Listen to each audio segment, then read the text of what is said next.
yeah, I wanted to talk about this. So I made this short. This popped off on Twitter. First of all, okay, I'm gonna complain for 1 second. It's okay, but like it's no big deal. But like, I made a short, okay, a lore short.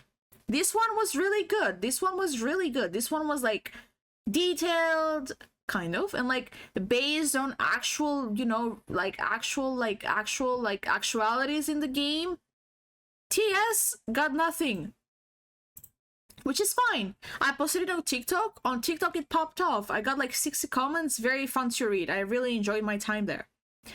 And then because I was inspired of these, and because I was inspired by my self-proclaimed lore YouTuber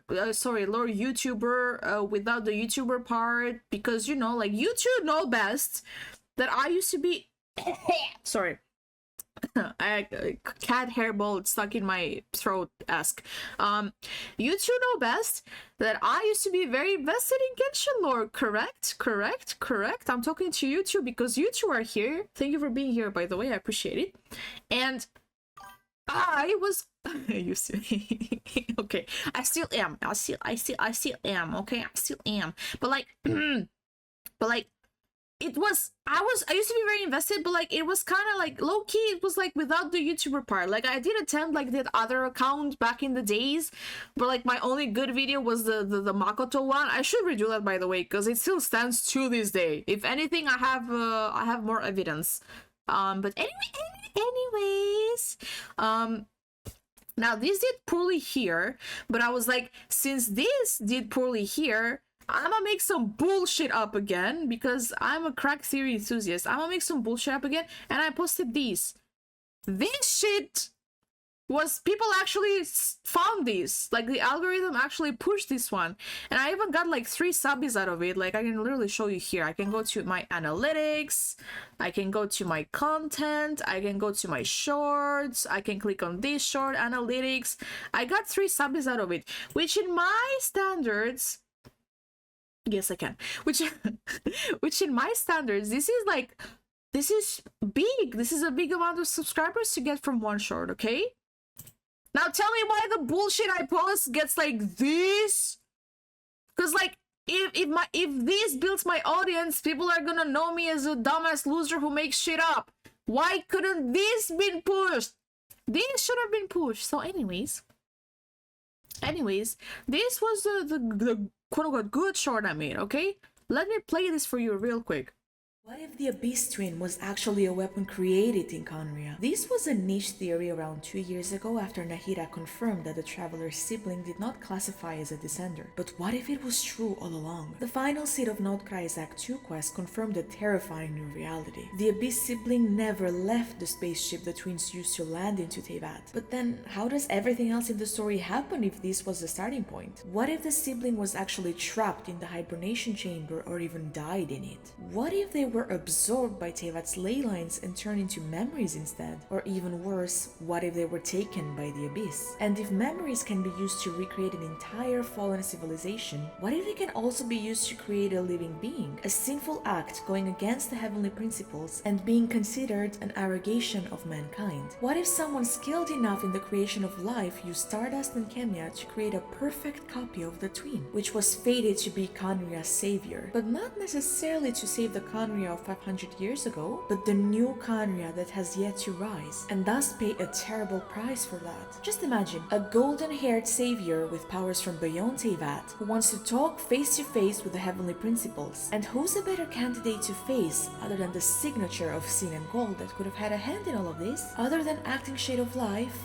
Daughter Gold? What if the Abyss... Okay, like, this I low-key kind of like mentally popped off, okay? This is a good theory, okay? Like low-key on the down, it's a good theory. So I literally like was ready to fucking, and I'm mad that YouTube didn't push this, but it pushed the other garbage, okay? And I wanted to use this stream as an opportunity to fucking like hop on Genshin and like whip the fucking notepad out and like fucking write down everything. Why is it so small? what the helly, what the helly, what the helly, you know, like literally write down everything that I wanted to talk about in regards to that theory, because it's a good theory and I wanted to use this stream as an opportunity to make a long form video out of it, because it's a good theory and I don't want it to go to waste on YouTube just because the algorithm is cringe. Now you might be like, no one is gonna watch the wrong frame. Fuck you. I want it there documented in my account, because shorts kind of like tend to like get lost in the wind, because like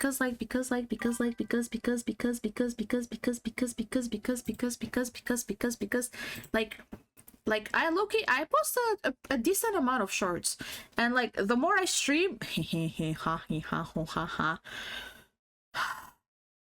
I'm gonna ignore that.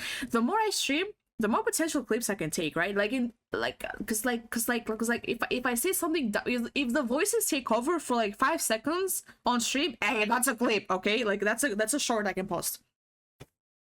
Now long form though, they kind of like, I don't know, they kind of like yeah, this can pile up too, but like low-key they kind of like stand out. Like if you notice, like for example, like the Mizuki one I made, this kind of stands out like from the rest. Like low-key on the download, it kind of like stands out from the rest. And like I still want to go back to the self-proclaimed Genshin Impact lore YouTuber thingy, because I still want to make more lore videos, because it's fun, and I kind of want to build an audience like I want to build part of my audience like that like cares about lore.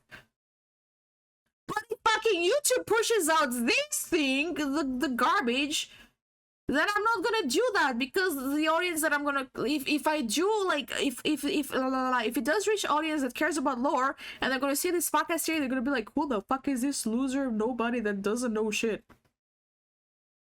Unless the theory ends up being correct, in that case then I am a god, but like that's not gonna happen. But like, you know what, I kind of have a point. Like it's not that cracky. Like let me play this for you too. Warning, I was feeling sick, so I sound like ass. I was not no, you are mine. I was oh my god, can I speak please? I was not what's the word, man? It starts with D, hold on. Oh, narrating. You forget what I said, or forget the previous sentence. I was not narrating as well as I should, because I low-key wanted to like, I kind of made like a word soup just because I oh my god, you're so nice to me. Sorry. Just because I made the word soup just because I wanted to like make the short like not very long, so like I kind of like rushed through the lines and everything and like whatever. But it's an interesting thing to think about, so I'm gonna play this one too. I'm entirely convinced the future Luna patches in Krai will expand more on the Seelies' fate. In fact, I'm really hoping that's the next big world quest when we get to explore what happened. Let me remind you of the story. Seelies are derived forms of angels that were meant to love all humans equally. That is, until the very first angel, Koitar, fell in love with a female voyager from afar, whose consciousness traveled worlds until Nibelung locked it in a young man hailing from Hyperborea, the golden city the Frostmoon Science now hail from, a youth with star-shaped pupils far too interested in forbidden knowledge. Their marriage was witnessed by the 3 Moon Sisters, and served both as an act of love and as an act of rebellion against the Heavenly Principles. But the Heavenly Principles didn't let that slide. They unleashed the Celestial Nail into the Golden City and cursed all the angels into their silly forms. And they also separated the couple far away from each other for eternity by having their memories wiped. Warning, crack theory time! There is someone in the story right now whose inspiration from the Norse mythology had a lover, someone hailing from a place known to have its people have those star-shaped pupils, someone who can take different forms, just like the female voyager's consciousness entering the body of a young man, someone who left their homeland during its biggest crisis, much like the voyager witnessing destruction of civilizations but never intervening, someone who is trying to get back the most fundamental part of their being that is also associated with love, someone who went mad by knowledge and is now hunting the moons for an act of revenge, someone who somehow knows about okay, we get it, get to the point. Is likely keeping it hidden? Yeah, never. Actually, I never said it. I mean, I never said who the someone was. Anyway, it doesn't matter. So the thing with this short is it's low-key kind of far-fetched, but I do have, there's 3 culprits in my mind, RN, okay? Rerir is like, I think he's related. I don't think he is the first Voyager. Although lowkey, like the monk kind of like, he kind of has some similarities to the monk. If you don't know who the monk is, that's okay. But like, okay, Rerir is culprit number 1, suspect number 1. Suspect number 2 is Columbina. Just because I think that, okay, so her predecessor for sure was related. Okay, her predecessor for sure made the Kuuhenki, okay? Like, I have no doubt in my mouth. But what? I have no doubt in my mind. Hell no. Give me 1 second. I have no doubt in my mind. I don't want to talk anymore now. Also, yes, I do say not cry. I do say not cry. Because, like, it just, like, if I say not cry, it just doesn't come naturally. Like, not cry. Oh my god. Like, this is like, okay. It's fine. Because, like, I'm pretty sure it's like more like northern Central Europe inspired. Not Central, not really. I think it's more north, like Finland, stuff like that, right? I think it's like I don't know, like Latvia, like nobody heard that. Nobody heard that. And so like I feel like using like a Slavic slash, hey, it's more Slavic, less Russian. I feel like if I use a Slavic accent to say not cry, it's like kind of like not very fitting. But also, like, where the fuck is Russia? Where is Russia? Okay, where is Russia? Because, like, I don't know if it's Eastern European, but also it is. But also, like, why is it Northeast? But also, like, fuck you, who cares? So I say not cry. Also, you're telling me we have a character named Kirill Chudomirovich Flins, and I'm supposed to say Kirill Chudomirovic Flens, like can you imagine if he was from Fontaine? Like, oui, je m'appelle Flé. True, Vladimir. Yo, speaking of Vladimir, what about? Do you remember that fuck ass, the Vlad guy, who like wanted to settle in Sumeru? What the fuck happened to him? I haven't gotten a commission like from him in such a long time. Anyways, back to the suspects. Rerir, Columbina, and Nicole.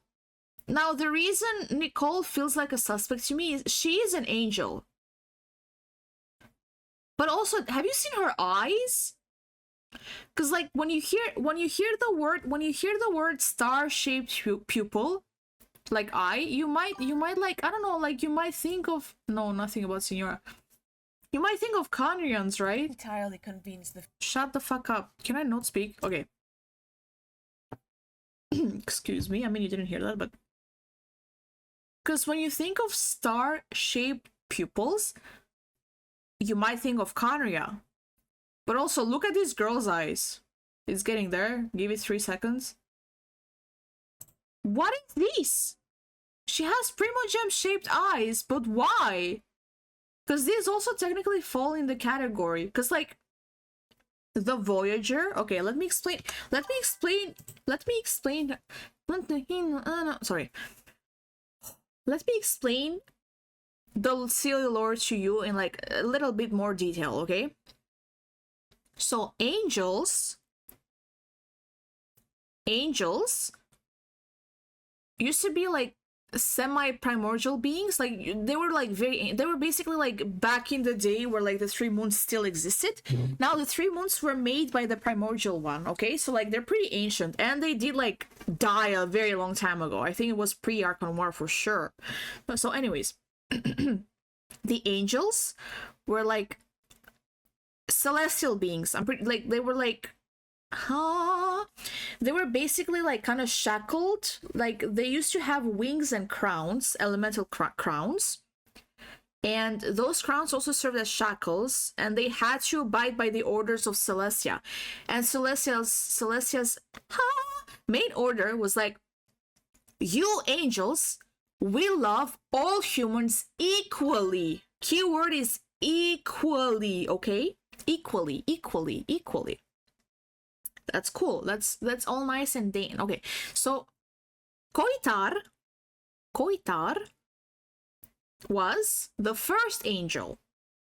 She used to live under Hyperborea. Hyperborea is like the golden city, like that fell a long time ago. It was the OG, like, wow, something like Conria. Anyway, golden city, very cool. Hyperborea, like, you know, that's connected to Enkanomiya and also like Remoria, and like now apparently like the Frostmoon Science people are like, they're like, okay, their ancestors used to be Hyperborea, like they're the soul living. Anyway, and it was said that Koitar lived under Hyperborea, which whatever that means, maybe like I don't know, the abyss. I don't think so, but like anyways, or I don't know, maybe they lived in the Dark Sea. Fuck if I know.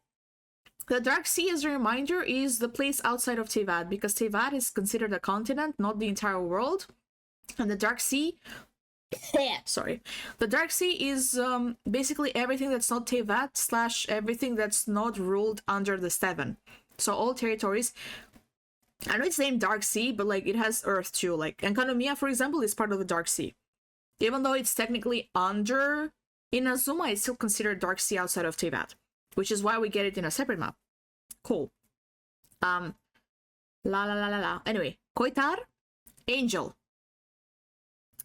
The first angel. Again, keyword, angels were ordered to love all humans equally. Okay, cool. That's that.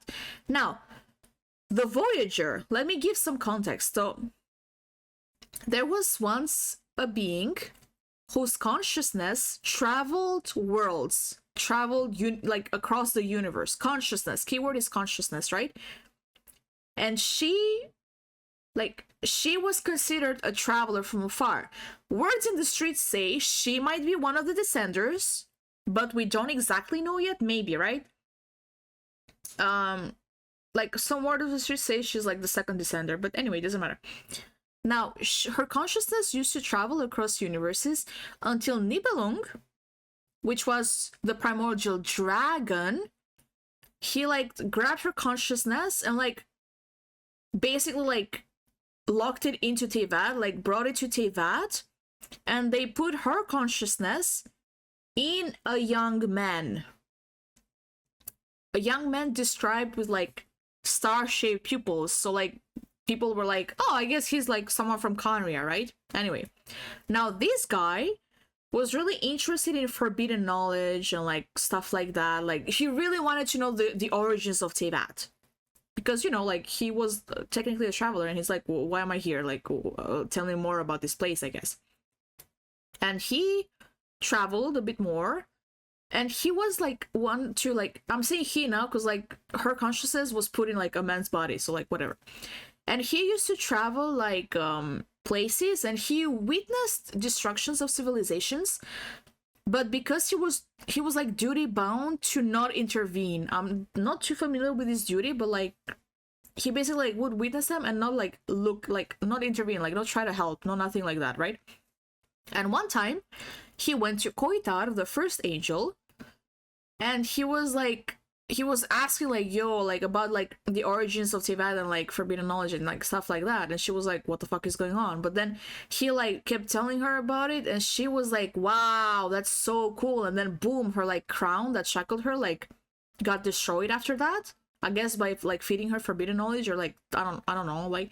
And because the crown got destroyed, her like basically chains that like shackled her like with Celestia also broke, and like she felt true freedom for the first time, and she fell in love with him.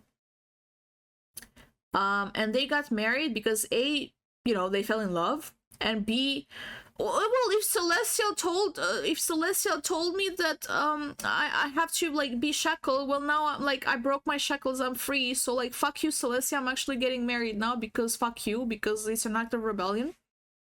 And they got married.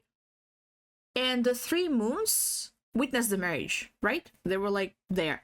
Okay, cool. And Celestia was like, they were married in Hyperborea. And Celestia was like, fuck you, actually. You don't get to tell me fuck you. I'm gonna say fuck you to you. And they unleashed a celestial nail. And now this is interesting because like a lot of people look at Celestia and they see 7 nails. Like if you look at the celestial border, you can see like honey, my cat is in front of the camera. Oh my god, you're so cute. And if you go to see Celestia, you're gonna see there's only 1 nail left, and you're like, oh my god, what the, like people were speculating that the nail was for Fontaine. Can you move, honey? Can you move? Like 7 nails, right? But like 1 was unused. And if you notice in game, you're gonna see like 5 used. So like, can you move, honey? I love you. You're very sweet. I might be getting the numbers wrong, actually. Let me count them. Like 1 nail we know was in Dragon Spine. 1 nail was in the Chasm. Honey, move please. 1 nail was in Dragon Spine. 1 nail was in the Chasm. Actually, let me Google them just to make sure I'm not like speaking out of my ass. So let me switch to let me switch to a Genshin scene just so I don't like leak anything. Okay, can I move my mouse? Sorry. Okay, I'm gonna switch here. Okay, and I'm gonna look them up. So celestial nails. Basically they were in all regions except Fontaine. That's what I remember. So again, just so like okay, Dragon Spine, Chasm, Beach, where are you? Okay, Dragon Spine, Mondstadt, Chasm, Liyue. Oh yeah, Tsurumi Island, Inazuma, true. The Desert, Sumeru, Night Kingdom, Natlan. Okay, see? So like it's everything here. And Hyperborea, likely Snezhnaya. Because like it was said that... Can you move, honey, please? Oh my god, you're so cute. You're so cute. Okay, so let me like read it out to you. Hyperborea, also known as the Golden City, was an ancient civilization located in the far north. It is presumed to be in or near Snezhnaya. And this is cool because like now we know that like... Can you move, Jenny? This is cool now because if Hyperborea is near Snezhnaya, then that might be connected to, child falling in the abyss. Because, like, remember, like, Koitar used to live under Hyperborea, like, whatever that means, right? So, like, sorry. Anyways, so if you notice, again, like, Dragon Spine, Mondstadt, like, Liyue, Desert, Night Kingdom, you notice that there's all the nails in every region except Fontaine. And back in the day, we used to speculate that, like the prophecy, Fontaine's prophecy would like, like everyone will like drown and the Hydro Archon will weep on her throne alone. We used to think that, like Archon Quest, the prophecy will inevitably be like, sorry, be like, we will undo the prophecy because like, like that's like, what you call it, predictable, right? And we did. But then when we learn like about Fossilor's shenanigans and how she deceived the heavenly principles, like I say we, but like at least me, like I was full on expecting Celestia, yes, to awaken, because not only Fossilor undid the prophecy, but she also destroyed the Hydra throne, which is a big thing, the Hydra Archon throne, which is a big thing for like Celestia's standards, right? And I was full on expecting them to awaken and then boom, use the last nail on Fontaine, because Fontaine was the last one to like, need it. So I don't know if they're saving it for Conria or like, because I don't know, like, but logic makes you think that like they're saving it for Fontaine because Fontaine is like, it just happens to be the only region who hasn't like gotten a nail yet. Him, sorry. Hi, Editor Wishes here. The point of me talking about the Celestial Nail left over was essentially me expecting the Celestial Nail to be unleashed onto Fontaine after we broke the prophecy. At least, like, expectation-wise, that's what I was thinking that was gonna happen. But the fact that expectation wasn't reached makes me think that maybe they're saving the Celestial Nail for something even worse than breaking the prophecy and breaking the Hydroarchon throne. Unless there's a very specific reason why the Heavenly Principles are still asleep. But anyway, back to the matter at hand. I just think that maybe an event undoing the Silly Curse is even more reason for the Heavenly Principles to wake up and do something about everything that's happening right now. Because realistically, the Traveler going through this journey and being classified as a Descender is affecting Tevat, like, a lot. And I'm not sure if the Heavenly Principles likes that, especially since the Shades are already working to keep things under control. But like, wait, let me drink water before I continue. Yeah, anyway. Yes, so back to the Seelies story. Celestia was like, fuck you, unleash the nail on Hyperborea. So there were like three punishments for the marriage. 1, Hyperborea destroyed. 2, the couple, they separated the couple far away from each other. Now, we don't know how far, obviously, right? Maybe it was like, if it was across the worlds, if it was like from one corner to the world to the other, that would be really interesting. But they also wiped their memories, so, you know, likely like they didn't remember their love or like whatever. But it never was confirmed if they were like, you know, maybe they're still alive. Maybe they had a child. We don't know. Although I kind of doubt the child happened because, like, actually no, not really, because this happened 30 days after their marriage, and we don't know how long they were in love for. And if we know something, we know that angels, anyway, let me get to this later. The third punishment, all angels were like reduced to like Seelies. They got the Seelies curse placed upon them. So all angels like lost their beautiful transcended forms and they were reduced to Seelies. Like they lost their beauty, they lost their intelligence, whatever. So that's nice. However, some angels did keep their form. It's speculated that Nicole, so Anne from the Hexen Circle, the one we see in the trailer with the Primogem eyes, is one angel, like existing, like an angel that kept her angel form. And based on what we know of her, she's probably, of course they are, yes, but like, I mean like, according to lore standards. Because like, if Columbina is an angel and she was a Seelie, like Columbina herself is still like, you know, gorgeous. But anyway. And where was I? I forgot. Oh my god, I have too much and my thoughts get, oh yeah. So they were like reduced to Seelies, and Nicole might be a Seelie, or slash an angel rather. What we know about Nicole is she's probably mute, probably an angel. And because she's mute, she kind of likes speaking into people's minds, and she was the one who spoke to the Traveler back in the Fontaine quest. Like, what you see is like the truth. Everything else is an illusion, like whatever she said, right? So anyway, and so like she's kind of like a, anyway, doesn't matter. Now back to like the angels. Known angels we know, for example, 1, again, okay, an angel that's confirmed for sure is Nabu Malikata, the goddess of flowers, the one that Nilu cosplays. The one who was like the 3 gods of Sumer, like, you know, like Greater Lord Rukadevata / Nahita's, you know, predecessor, if that's a word.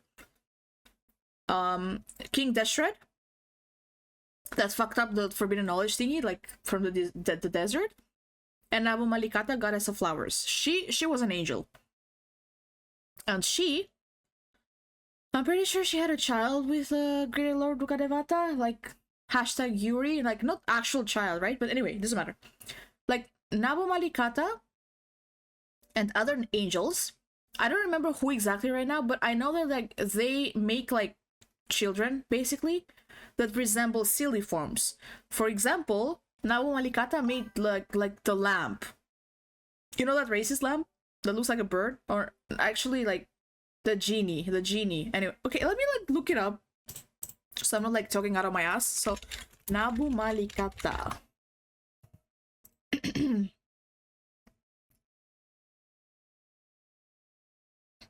She was a creator of the Jinn. Yeah. The Jinn and Kvarena. So the genie are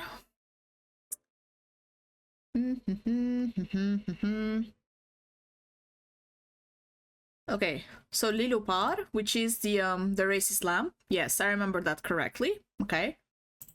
If you remember her from like the quest, the world quest, if you have it done, if not, that's okay.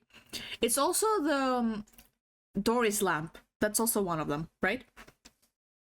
So like let's say two of them are Nabu Malikata's technically children, and they do resemble a silly form. Yes, that one. Correct. So anyway, yeah. So again, Nabu Malikata angel, children, they can create like silly form as like not ask ask children. Now which makes me think, right? It makes me think that Columbina, okay, like based on the wording of the story, Columbina's mom was like the Frost Moon. Okay. But during Columbina's birth, the Kuuhenki appeared, and the Kuuhenki are very like silly, like, but like bunnies, like they look like bunnies, which is cute because, you know, like the moon bunny story. Anyway, and she said that when she was born, no, not anymore. They're trying to get her back, but she left. Like she left them. Now, when Columbina was born, she was born in the form she already possesses. And the only thing she remembers was like a lullaby sang to her. And we know that when she was born, like all the Kuuhenki appeared, and the Kuuhenki are like silly like, and they really want like they want to make Columbina smile. That's like their purpose, which is cute. Also, like, let me like backtrack a little bit. Again, angels were meant to love all humans equally, but when the first angel fell in love with the Voyager, you know, like she loved a human more. That's why like Celestia was angry. So anyway, back to the point. If according to the wording, Columbina's mom was the Frost Moon, sure, but then also like it just makes me think that Columbina's mom not only like made Columbina, but also she also made the Kuuhenki. And if she made Kuuhenki to make Columbina happy because maybe she was like, yo, I'm dying, or like whatever, have these bunnies to like make you happy. Anyway, doesn't matter. Because someone blessed the Kuuhenki. And the Kuuhenki must have been blessed from a goddess. So obviously like it was probably like the goddess like before Columbina. So like the previous moon goddess or like the previous frost moon, whatever, sure, right? But then if she made, okay, I don't know why I keep saying it, the point is very clear, but if she made the Kuuhenki that looked like Seelies, then probably she was an angel too. Like, duh, right? Which means maybe Columbina is an angel too, or at least she's like an angel's, you know, daughter. So maybe like that's also why Columbina keeps a blindfold. Now, based of her movements in game, it looks like she can see from her eyes. I don't know if she like just senses or like follows voice or like whatever. Like maybe she like just senses through Kuuhenki, Kuvaki or like whatever. But like maybe she keeps a blindfold specifically to like not see. Cause like, okay, hear me out.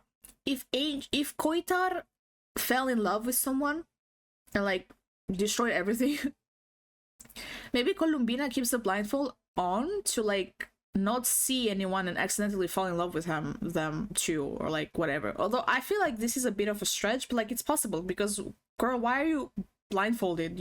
I'm pretty sure you can see, but anyway. And the reason I made that short is just because I feel like at the end of like, let's say Act 5, not Krai Our Conquest, I just feel like something will happen. Maybe this Seelies curse will be undone, or like, I don't know, I just feel like something will happen and then Columbina will open her eyes and then boom, like just something major will happen. And I just have a feeling that it's connected to the Seelies and the angels. That was like my thought process in like the short that I made, the Damas crack theory short. Now,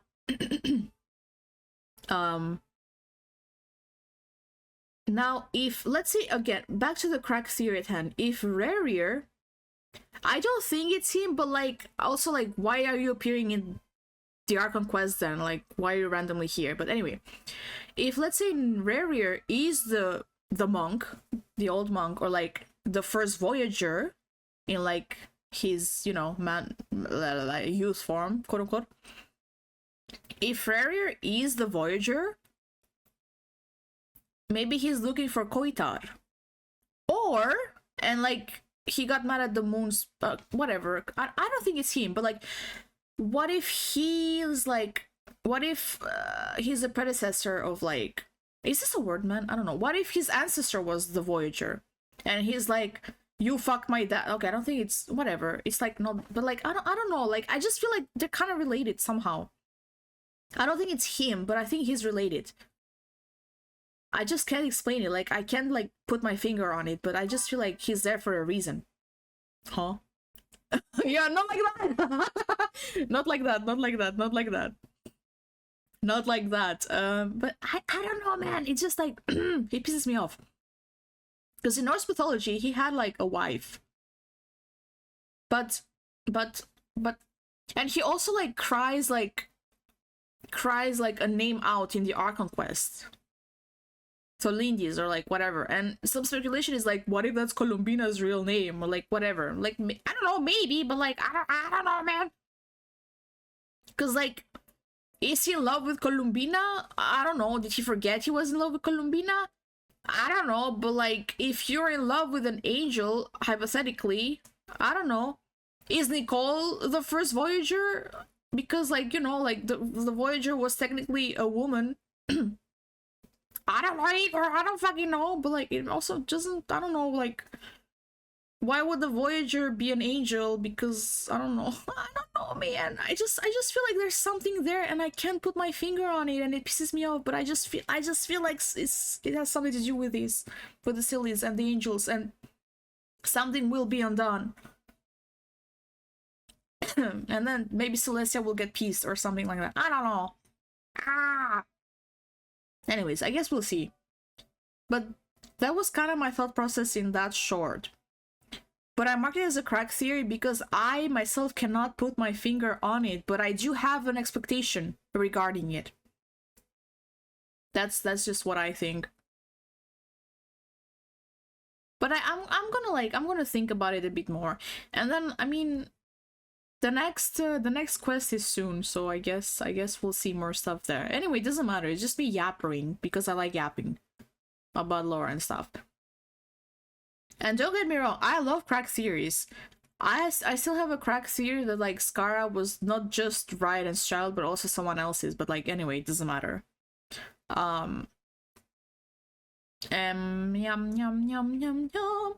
I mean, my OG crack theory was that Tsaritsa was in love with, like,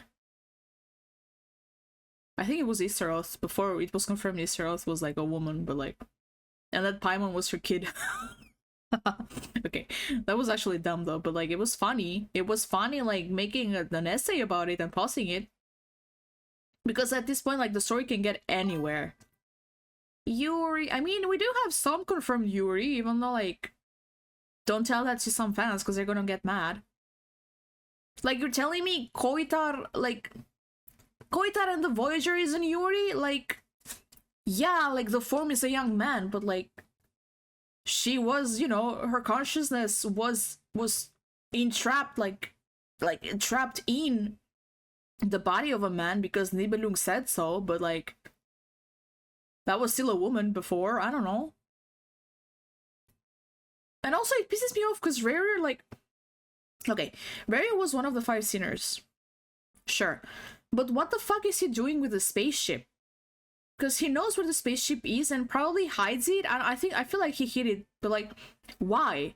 Because that goes back to like my theory about the sibling too. It's not just mine, but like whatever. Because it makes sense for Rerir to know who the Abyss sibling was / is. Because like, yeah. Because like the sibling was still the prince / princess of Conria. So it makes sense for one of the sinners to know who that was. And because the sinners like kind of fed the Abyss sibling like with abyssal energy, because the abyssal sibling could absorb it, much like the Traveler, right? The Traveler quote unquote purifies it, but like they just absorb it, like whatever. Like I don't know what you're doing, but like, and because they have like a special constitution, which is interesting because if they are made of stars and like if they're made of, let's say, light, for example, like I don't know, right? Because we just don't know, and like they can absorb like the abyssal energy. That's interesting. Maybe that's why. Anyway, it doesn't matter. So it makes sense for Rerir to know who the Abyss sibling was, and it makes sense for Rerir to like be able to like take the form of the Abyss sibling and like kind of know enough to like mislead the Traveler, because like Rerir, okay, this is spoilers for you too, but hopefully you don't care. If you do care, mute right now. But Rerir took the form of the Abyss sibling and like kind of like made the Traveler think it was the real sibling. Like basically they were saying stuff the sibling knew, or rather only the sibling would know. But they were also talking in like a weird way, like dodging some questions and like stuff like that, but they still knew enough. Like they knew the sibling and the Traveler didn't meet since the fight with Asmodee, which is fair. I mean, the Traveler also tells that to people. And like going on adventures, maybe like I don't know, maybe like the Abyss sibling was close to like the others, the 5 sinners, which again makes sense because we can deduce that much. And like I don't know, man. I just feel like they're connected, that's all. But like, well, why is Rerir doing shady shit? Like, is the sibling in the spaceship after all? Is Rerir keeping them there? I don't know. Like, what are you doing? Why do you have your hands on the spaceship and why are you hiding it? Because something is going on. Like, are you keeping the sibling trapped there just for the abyssal energy? Or like, why are you hiding it? What is in there? Is the key like... The key can't be keeping you alive, right? Because technically he was also hit with the curse of immortality. Like Daisy was too, but Daisy keeps a ring that keeps him like not going insane and not turning into a Healy Shuttle. So like, what are you doing? Like, what is so special about the spaceship? Like, is it made of like something? Is it made of like that blue energy that we keep seeing everywhere? Like that I don't really know what it is. Smiley face that's presumed to be celestial or like something. I don't know. It's pissing me off. I have so many questions and I don't have answers because I don't have enough brain power for that. Anyways.